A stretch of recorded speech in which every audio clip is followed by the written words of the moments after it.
You hear a lot about midlife crisis, where you're figuring out what you want and who you are now. I had a pretty good idea of who I was. My problem was doing something about it. I'd gotten too good at saying no to protect myself, but I realized my comfort zone was holding me back. If you find yourself in a midlife rut, it's time to give yourself permission to be brave.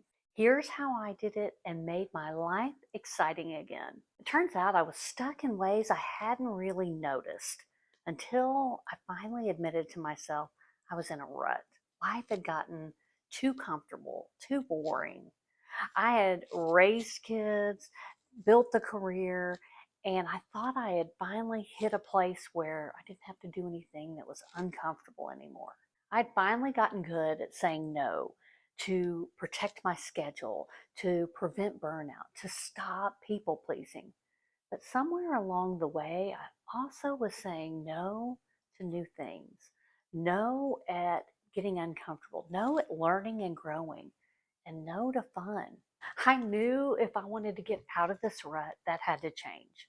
Now, I had seen relatives do it two different ways: retire from a successful career and go home to relax, sit in the recliner, and watch TV, versus retire and start new hobbies, try new things, volunteer, really fill up their life with things that excited them.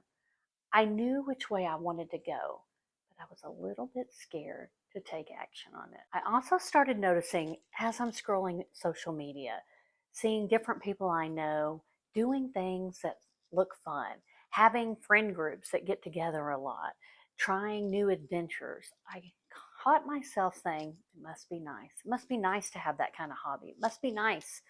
And then I turn that around and like, why not me? Why not take the risk and start trying some of these things that you are interested in? And maybe that's a little nudge that you need to. Instead of it must be nice, ask yourself, how can I do something like that? I wanted to start practicing saying yes to new things. Yes to things that made me a little nervous. Yes to things that stretched me a little. And the first place I tried this out was in pickleball. One Sunday afternoon, I found myself in my car trying to get the courage up to go into the rec center. They were having open play pickleball for women one afternoon, and my pickleball teacher had invited me to come. Now, I knew my skills weren't up to that level yet, and I also didn't know anyone, so I was really nervous to go in there. But I knew I wanted this hobby. I knew I wanted this active and social outlet. I even called one of my daughters to give me a pep talk, to like I'd given them over the years, to be brave and to go try it out. I am being brave and going to pick up pickleball and maybe try to meet some new people. We'll see how it goes. I did, and I didn't die. I survived that first session, and I've little by little gotten better. And now I'm confidently walking in there, knowing people, enjoying playing the game, and I'm so glad that I was brave enough to try it. I also did this with another stereotypical midlife hobby of mahjong. I took lessons that weren't super helpful, but then there was an open play near my house and I decided to go, even though I really didn't have the gist of playing. My whole strategy that first night was to kind of figure out what people were doing. I didn't care about winning. I just wanted to look like I kind of knew how I was playing. And little by little, I went to more and more playing, and now I know what I'm doing, kind of. But I get to play every week with different women at our local rec center, and it has been such a fun addition to my social calendar. Now, in high school, I was a very shy, introverted person. So it kind of shocked me and my family when I joined the speech and debate team. At first, I said I would never do that, but then I wanted that challenge. It was so far out of what I normally would do that I felt kind of excited to try it. I learned how to give impromptu speeches. I learned how to think on my feet and debate topics. And it was so invigorating because it was so far out of what I thought I could do. And I got pretty good at it. But then along the way, I stopped putting myself out there. I stopped putting myself in those kind of situations. And fast forward to when I decided to become a health coach and social media was starting to really blossom. I knew I needed to get better at speaking on camera. And oh, I was so terrible at the beginning. When I hit that record, my words left me. I could not figure out how to say what I wanted. And I eventually got better at that. I did lives to really challenge myself. And then I migrated to YouTube. And each step along the way was so scary, but also so exciting. That's the thing. When you get a little scared, a little nervous, you feel more alive. And even if you don't do well at it, you know you've at least put yourself out there and tried. And honestly, each time I record, I do get a little nervous, but I know that means I'm on the right track to continuing to evolve and get better. The thing that I've realized is these first few scary yeses that have paid off have had a ripple effect. It has made it easier to say yes to that next thing. I said yes to signing up with Brady for ballroom dance lessons that I'd always wanted to try.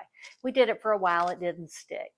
We bought kayaks and started kayaking at our local lake like we used to do on vacation. We flew standby to Costa Rica and hiked in a rainforest and saw a waterfall. When there wasn't a church group for midlife moms, I said yes to my best friend and we started one. After years of just going in the gym, working out and leaving, I said yes to joining the group chat and going to lunch and getting friends at the gym.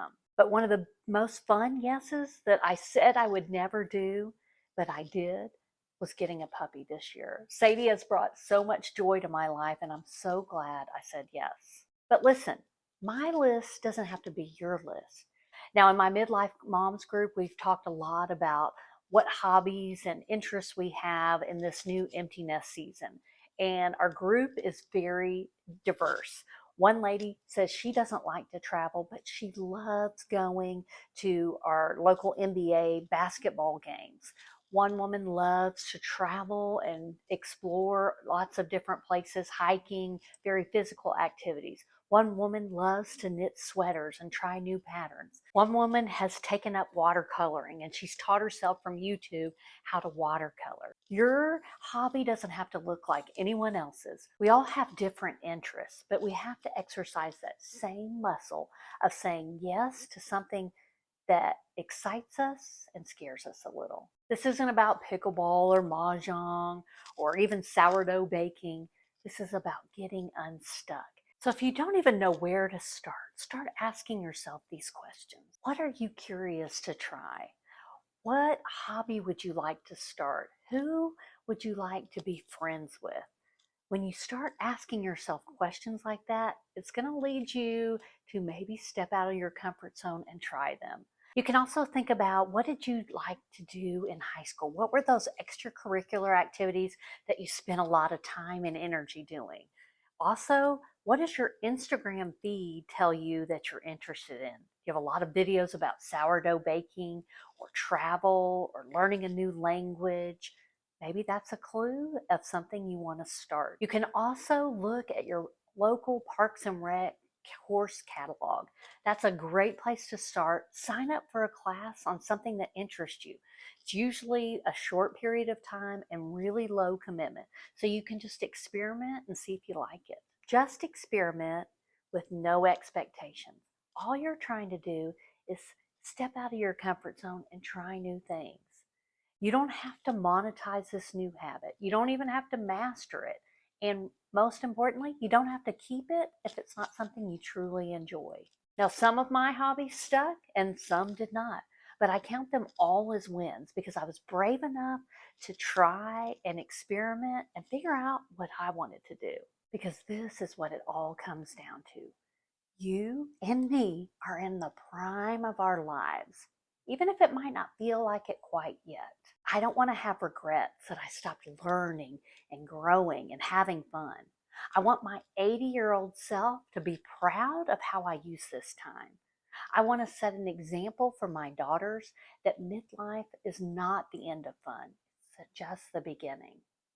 So don't sit back and let Netflix, social media, and old memories be your source of entertainment. Chase after adventure. Challenge yourself out of your comfort zone. I promise you it's worth it. But if you still need convincing, go back and watch this video, the midlife questions no one's brave enough to ask.